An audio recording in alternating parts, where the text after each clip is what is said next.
and you're watching the News Hour Agenda. I'm Padmaja Joshi. In fact, yesterday, after the hectic election results which went on well past midnight, now the dust has finally settled on the Bihar elections.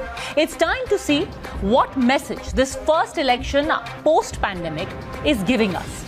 And the message, mind you, is clear. Remember, in Bihar, there were only two national parties in the fray. The Congress and the BJP squaring off against each other as part of separate alliances. But the roles that they played were strikingly different. The BJP, a part of the NDA, contested lesser seats than last time, yet won more than their 2015 tally. This time, they stood at 74, a strike rate at 67%. And by getting more seats than the JDU, it managed to keep the alliance afloat, taking it across the halfway mark. On the other hand, take a look at the Congress. It got way more seats than the last election, yet managed only 19. Their strike rate was 27%, even lesser than the left, which was also a part of the Mahagathbandhan, but mopped up 16 out of the 29 seats it contested. So does Bihar show today what the mood of the country is? The BJP turns everything that it touches into gold. The Congress turns it into stone. And will this mood now be further reflected in the elections that are due in India next year? You're watching the News Hour at 10, debate number 1 on Times Now, Super Prime Time. So let's put all those questions and more to Devendra Fadnavis, who was also election in charge in Bihar for the Bharatiya Janata Party. First of all, it's good to have you back because you also had a run-in with the virus while on that entire planning trail. Bihar mein elections are not easy. You have to deal with everything, the opposition and the virus. जी बिल्कुल सही बात है, लेकिन now I am back और सबसे बड़ी बात यह है कि कल जहां हम चुनाव जीते वहां आज मेरा टेस्ट निगेटिव आया है, तो दोहरी खुशी आज मेरे लिए है कि I am totally out of virus now. चलिए गुड, कल के टेस्ट में पॉजिटिव और आज के टेस्ट में नेगेटिव, दोनों अच्छा हो गया। पर ये बताइए मेरे को कि अगस्त में जब कोई भी बात करता था, दिल्ली में हम यहाँ पे अपने न्यूज रूम्स में बात करते थे, it was almost a given, people used to take it as a given कि ये एक तरफा मुकाबला होगा, ये NDA is going to manage to sleepwalk through it. At what point did you realise when you were in Patna कि this is not going to be a walkover, ये कांटे की टक्कर होगी? And what was the factor that led to this becoming a कांटे की टक्कर? देखिए, पहली बात तो हम इसको कभी भी इजी नहीं मानते थे। इसका कारण यह है कि जिस समय लोकसभा का चुनाव हुआ और लोकसभा के बाद अब विधानसभा की बारी आई, इसके बीच में एक बड़ा पैंडेमिक आया। अब देखिए, किसी भी सरकार के लिए पैंडेमिक का आना, माइग्रेटरी लेबर्स और उसके साथ साथ इतने बड़े पैमाने पर बाढ़, फ्लड्स, तो 3 प्रकार से संकट बिहार के ऊपर आया और इन तीनों संकटों के साथ बिहार की सरकार जूझ रही थी। तो कहीं ना कहीं जब ऐसी परिस्थितियां होती है तो नॉर्मल टाइम्स में एक लोगों के बीच थोड़ा अनरेस्ट भी खड़ा होता है।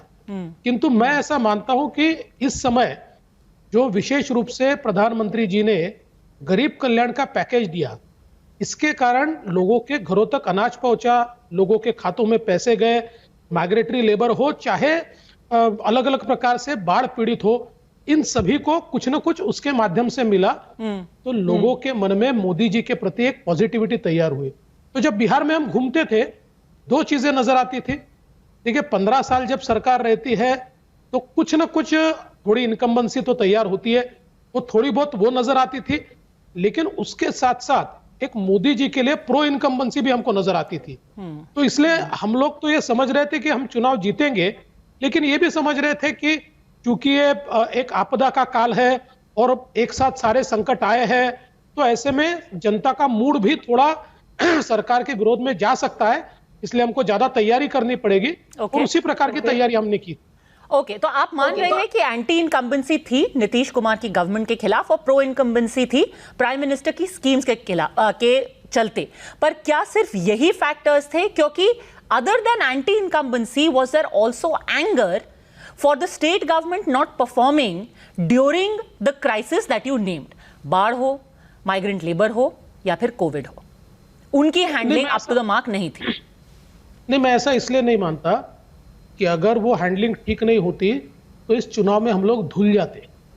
हम लोगों के ऊपर बिल्कुल फ्लड्स जैसे चल जाते हैं ना, ऐसे पानी हमारे ऊपर फिर जाता।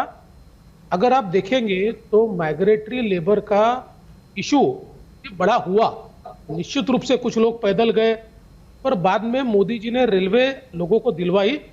और बिहार में लोग जब पहुंचे तो चूंकि बिहार में वहां की सरकार को फ्लड्स के रिलीफ कैंप की एक आदत है, क्योंकि बिहार तो हर साल फ्लड्स में जाता है, तो उसी प्रकार के तुरंत रिलीफ कैंप उनके लिए तैयार हुए, क्वारंटीन की व्यवस्था हुई, उनके खातों में तुरंत सरकार ने पैसे दिए और उनके घर पर अनाज पहुंचाया।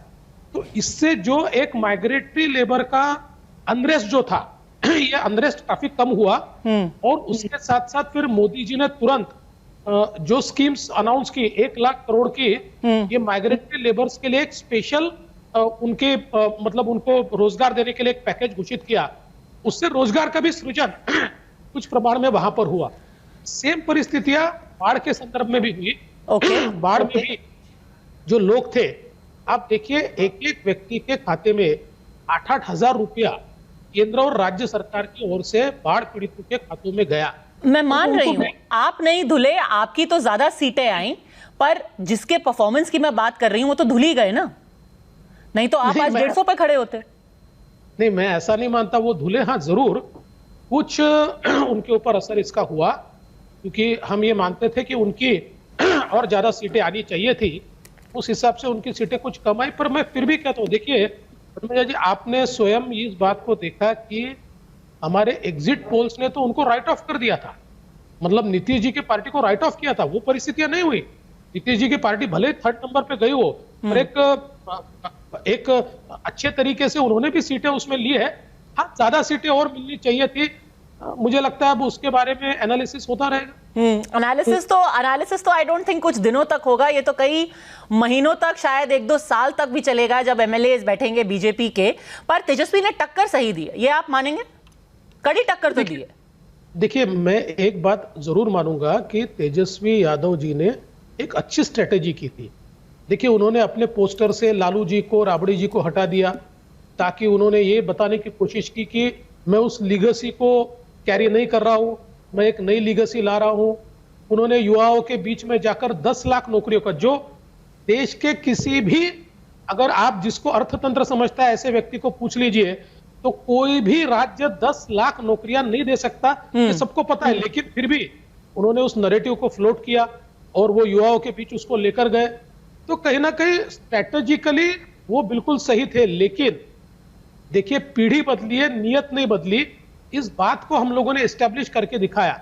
हमने लोगों के बीच एस्टेब्लिश किया कि तेजस्वी आएंगे तो पोस्टर पे लालू जी नहीं है, पर सरकार तो लालू जी की आने वाली है। और मुझे लगता है कि विशेष रूप से प्रधानमंत्री जी ने जो नैरेटिव कहा कि डबल युवराज या डबल इंजन की सरकार, मुझे लगता है डबल इंजन की सरकार वाले नैरेटिव को लोगों ने स्वीकारा।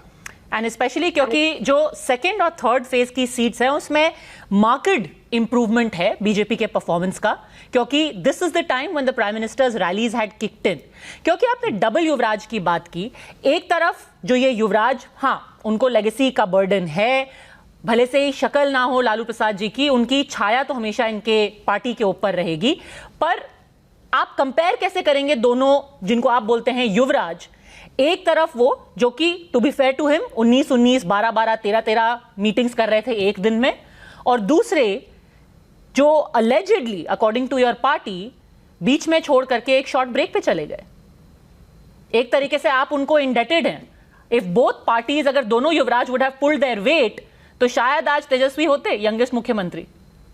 नहीं, मुझे नहीं लगता। इसका 2 कारण मैं बताता हूं। देखिए, पहली बात तो तेजस्वी 1.5 साल तक उप मुख्यमंत्री रहे, और उन 1.5 सालों में भी जो उनके कारनामे सामने आए, उनके अलग कारनामे नहीं थे। कितने अपने ही नेताओं को मिनिस्टर बनाने के लिए उनकी संपत्ति अपने नाम से लिख कर लेना, एक नए टाइप का करप्शन उन्होंने शुरू किया। या जिस प्रकार के अलग अलग घोटाले सामने आए, वो भी हमने देखे। और जहां तक कांग्रेस के युवराज का सवाल है, तो कांग्रेस के युवराज तो कोई कॉन्फिडेंस ही लोगों में इंस्पायर नहीं करते। देखिए, वो तो जितनी सभाएं करते हैं, जितनी बात कहते हैं, उससे हमको फायदा होता है। इसका कारण क्या है? वो एक भी नई बात नहीं कहते। आज भी वो डिमोनेटाइजेशन पे अटके हुए हैं, आज भी उन्हीं बातों के ऊपर, और उनका एक ही एजेंडा है, सुबह से लेकर रात तक मोदी जी को गाली देना। लेकिन क्रिएटिव एजेंडे पे कभी वोट नहीं मिलते।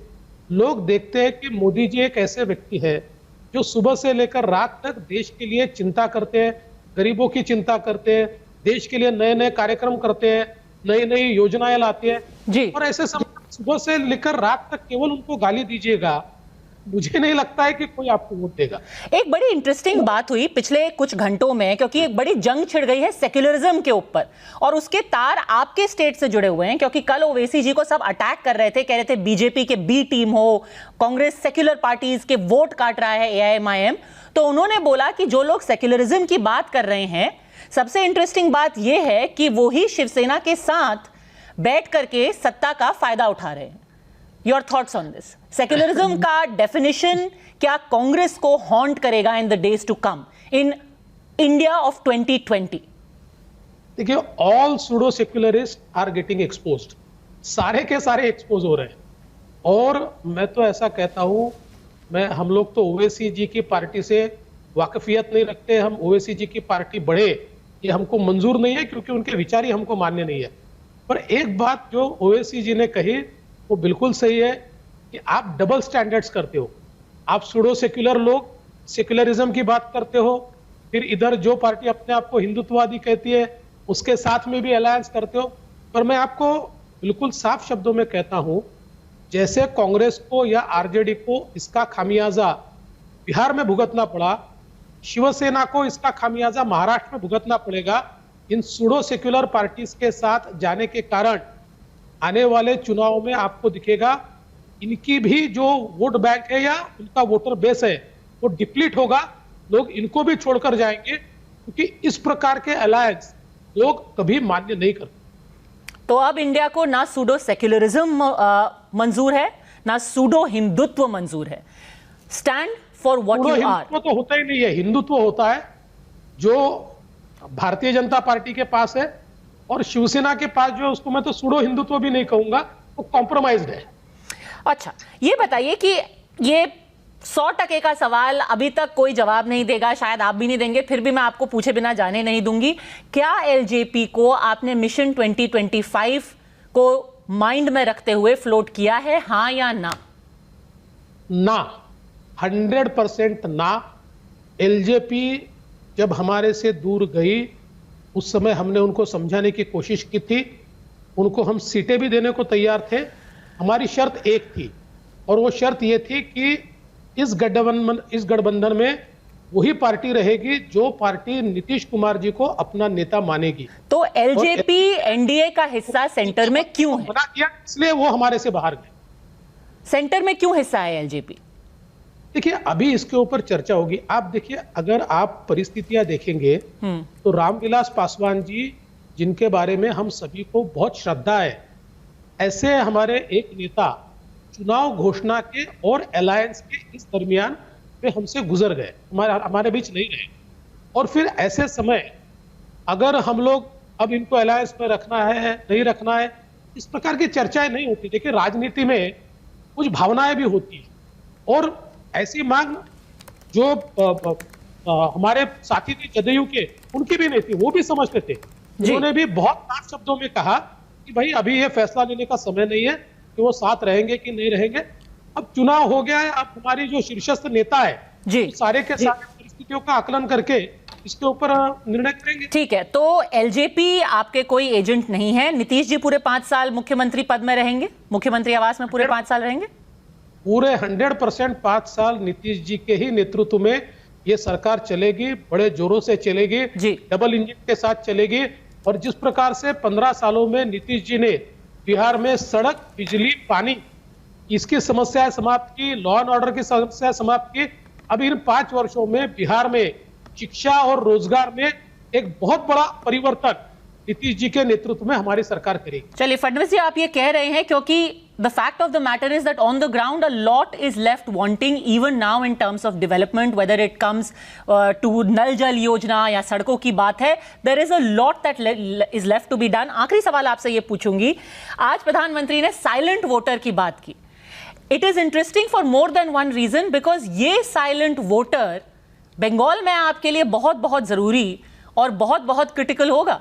पहली बार लोकसभा चुनाव में प्रधानमंत्री ने बंगाल में ही कहा था चुपचाप कमल छाप, तो आज भूमिका रख दी गई है बंगाल इलेक्शन की तैयारी की। जी बिल्कुल, बंगाल में परिवर्तन के बयार साफ नजर आते हैं।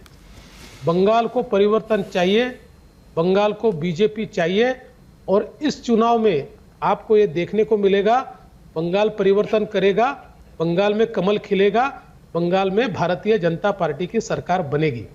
चलिए फिर, अगर आप वहां भी इलेक्शन के इंचार्ज होंगे, इलेक्शन की ट्रेल पे होंगे, तो आपसे वहां मुलाकात होगी। For the time being, thank you very much Devendra Fadnavis for having spoken to us on the News Hour agenda. We spoke of the Bengal elections, and today it was an all but direct message to the Trinamool Congress that the Prime Minister delivered from the BJP headquarters. That and much more in the 35-minute speech that he gave today.